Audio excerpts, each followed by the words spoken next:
Hey there. You're listening to True Story No Cap. Real stories, no exaggeration, no lies. Just the raw, unfiltered moments life throws our way. Relax, lean back, and let's get started.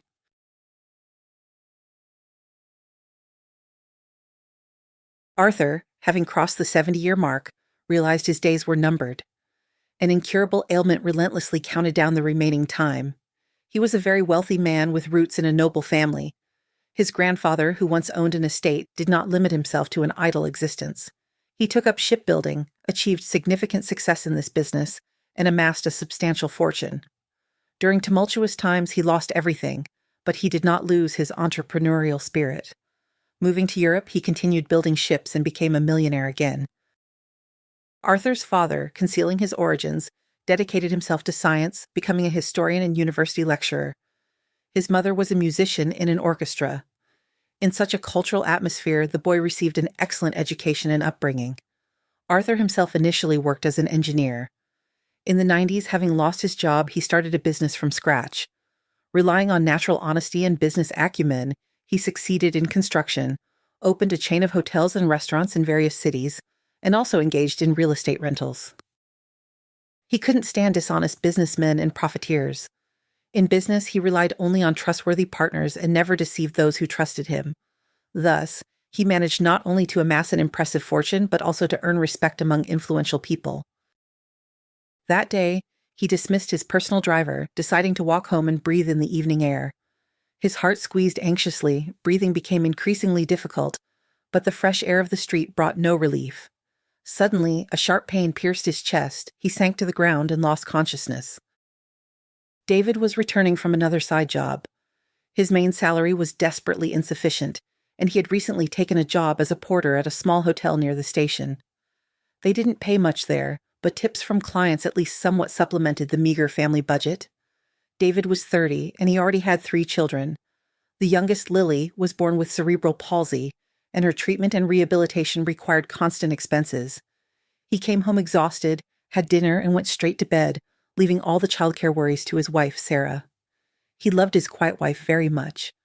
Sarah never complained, but with each passing day she became thinner and paler. Was another side job needed? This thought gave him no peace. Absorbed in gloomy thoughts, David didn't immediately notice the elderly man lying by the bench. Passers-by hurried past indifferently, not stopping. Who knew? Maybe he was drunk or on something. David tried to sit the man up on the bench, but he was motionless and didn't regain consciousness. 2 women approached. With joint efforts, they laid the old man on the bench, placing someone's bag under his head. The women called an ambulance while David unbuttoned the tight collar of his shirt and tried to find a pulse. Fortunately, the ambulance arrived quickly. David decided to accompany the stranger to the hospital to help. The man had no documents, but his face seemed vaguely familiar to David. The man was hospitalized as unidentified. David knew nothing about him but felt deep pity for the old man. Everything pointed to a heart attack, and no one could inform his relatives. The young man decided to definitely visit the elderly man as soon as he regained consciousness and wrote down the hospital number. Despite his constant busyness, David called the hospital daily, inquiring about the condition of the man he had saved. The elderly man had heart surgery. 3 days later, he regained consciousness, although he was still very weak. David bought some cookies and fruit and hurried to visit the patient. "Was it you who brought me here?" the patient asked with a slight smile. "Thank you from the bottom of my heart." They got acquainted. Arthur didn't inform his family about what had happened. His wife and children were on vacation, and he didn't want to worry them. He asked David about his family and his work. The elderly man had a wonderfully kind face, and he knew how to listen, so David, without expecting it, told him about his difficulties. The hotel where he worked his side job turned out to be well known to Arthur. David complained about the meager salary and the rudeness of the staff. "Mr. Arthur, I think I've seen you somewhere before, but I can't remember where. It's a small world. Anything can happen. And we'll see each other again, definitely. After all, you saved my life." The doctor said a little longer, and it would have been too late. "Oh, come on. Anyone would have done that," David said, feeling embarrassed. He felt so comfortable with this man, as if he were talking to his own father or uncle. "That's the trouble. There aren't many such anyone left," Arthur replied sadly. They parted almost as friends, exchanging phone numbers. 2 weeks later, David was quite surprised to see Arthur at the hotel. The entire staff was practically flying, putting everything in perfect order, polishing every handle to a shine. The owner himself had graced them with his presence, which didn't happen often. But even greater surprise was caused by the fact that the hotel owner, with a warm smile, walked straight up to David and shook his hand firmly. David, not at all embarrassed, immediately inquired about his health. The next day, the hotel manager offered David the position of administrator. He refused. He had never had to manage. On the contrary, he was used to being yelled at, pushed around, and sometimes even mocked for his simple clothes. For several years, Arthur had been married to a young beauty. They had 2 grown sons, whose upbringing was handled by his wife. His wife lacked nothing, loved appearing in high society, and often traveled the world. The relationship between the spouses had long become formal, purely businesslike. She always returned from her trips in excellent spirits, but never told him how she had spent her time. Arthur understood that years were taking their toll, but he keenly felt the lack of warmth in their relationship. He also had an adult son from his first marriage living in America. He was nearing 50, ran his business successfully, and lacked nothing. They only communicated occasionally by phone. Overall, despite all his wealth, the elderly man felt very lonely. Friends from his youth had long since moved away, and contact with them had been lost. Therefore, the unexpected help from a complete stranger touched his heart so deeply. He saw in David genuine kindness, compassion, and inner strength. He wanted to help this good man escape from utter destitution, but how to do it he didn't know. David was clearly not the type to accept a handout just like that. One early morning there was a knock on David's apartment door. Standing on the doorstep was Arthur with a bag of fruit and sweets. "I decided to visit you and thank you once again. Will you give me some tea?" he asked with a smile. David introduced his new acquaintance to his wife and children. It turned out the family knew nothing about the incident, and Arthur gladly told them about David's actions, calling him a true hero.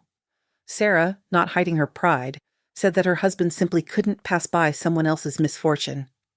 The children eagerly confirmed that their dad was the best and bravest. It was clear how much they loved their father. Everyone was touched, and David blushed with embarrassment. Arthur was invited to the table. He treated the children to the sweets and fruit he had brought, praised Sarah for the delicious tea, and even played with the boys' toy cars for a bit. Then he turned to David with an offer to come work for his company as a manager, with prospects for career growth. When Arthur named the salary amount, David thought he had misheard. He had never seen such money.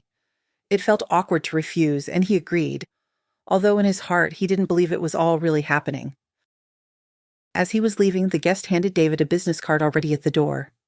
"Here, all the contacts are here. Tomorrow you start working for me, and today you quit all your other jobs. You'll start a serious business, you'll be able to get on your feet yourself, help your family, and get your daughter treated." "How can I just do that? I don't know anything at all," David stammered, taken aback. "Don't worry, we'll teach you," Arthur replied calmly with a smile. "The first month is an internship. You'll receive half the salary." David agreed, realizing that even this half was several times his current total income from all his side jobs. He couldn't sleep all night from excitement and disbelief, and Sarah carefully and lovingly ironed the collar of his only clean shirt, wanting her husband to look presentable in his new workplace. The next morning, David went to his new job, barely managing his excitement. He was very afraid of not living up to the trust placed in him. His boss, Arthur, was already waiting for him at the central office. He personally showed David around the offices, introduced him to the staff as his friend, and promised to personally guide him through all the intricacies of a manager's work. Arthur's authority was indisputable, so the modestly dressed newcomer was received very kindly. He was immediately processed in the HR department and even offered an advance. He needed to update his wardrobe to comply with the company's dress code. Only a month had passed and David was transformed. In an expensive suit, a snow-white shirt, and a tie, he looked truly handsome. The new manager turned out to be remarkably quick-witted and hard-working. He quickly mastered all the nuances of the job, the rules for processing documents, and the art of dealing with clients. Soon he surpassed many veterans and became the company's leading manager. David worked hard, often staying late. 2 years passed. David achieved impressive success, becoming the general manager of the entire company. He no longer needed prompts from staff. He himself understood all matters thoroughly. Despite this, he didn't become arrogant and maintained excellent relationships with his colleagues.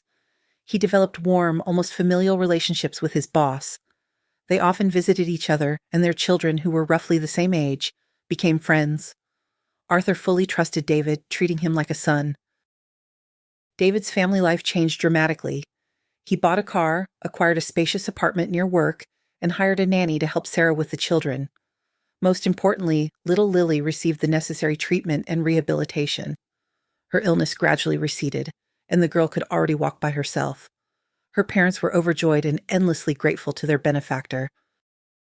One day, his boss called David in and informed him that he needed to go to Germany for treatment, possibly requiring heart surgery. He asked David to take over full management of the company during his absence. David agreed. He had already successfully managed the company several times when the owner was away. Soon, sad news arrived from Germany. Arthur passed away during the operation.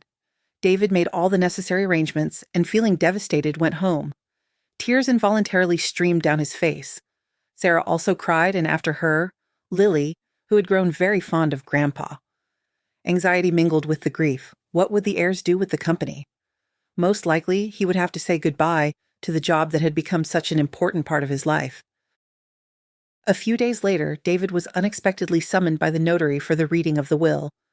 David wondered what connection he could possibly have to his boss's inheritance. On the appointed day, he arrived at the specified address. In the notary's office, people he didn't know had already gathered, as well as Arthur's wife.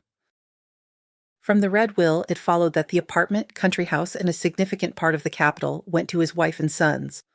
But his entire company, hotels, office buildings, assets, Arthur bequeathed to David. To that very former porter who had given him several years of life, and who was now the general manager. The will stated that only David was capable of preserving and continuing his life's work. Everyone present, including David himself, widened their eyes in astonishment. He couldn't utter a word. David had always thought that Arthur had taken him in out of pity, that his career was only possible thanks to his boss's kindness, but he could never have imagined that he would leave him his entire business as an inheritance. David left the notary's office, feeling as if he wasn't touching the ground, and immediately went home. Arriving home, he exclaimed from the doorway, "Sarah, just imagine, I've received an inheritance from my boss." "What inheritance?" Sarah didn't understand him right away. "He bequeathed the entire company to me, with all its branches." "To me, a simple porter." "What are you saying, Dave? You are so talented." "Arthur saw that," Sarah said, wiping away a tear. "What a good man he was." "And how lucky I am to have you, Sarah," David replied. The couple hugged and, calming down, sat down for tea. After this, David faced a long 6 months of litigation. The deceased's relatives tried to contest the will, arguing Arthur's insanity, but these attempts failed. David, perhaps, would have even refused such a burden himself, but the notary handed him a note from Arthur. In it, his boss explained his decision, asked David not to succumb to provocations and to preserve his business, knowing that his relatives would run it into the ground, while David would be able to worthily continue what he had started. When all the legal battles were behind him, David became the rightful owner of a huge company. Thus, one sincere act of kindness fundamentally changed the fate of a simple man.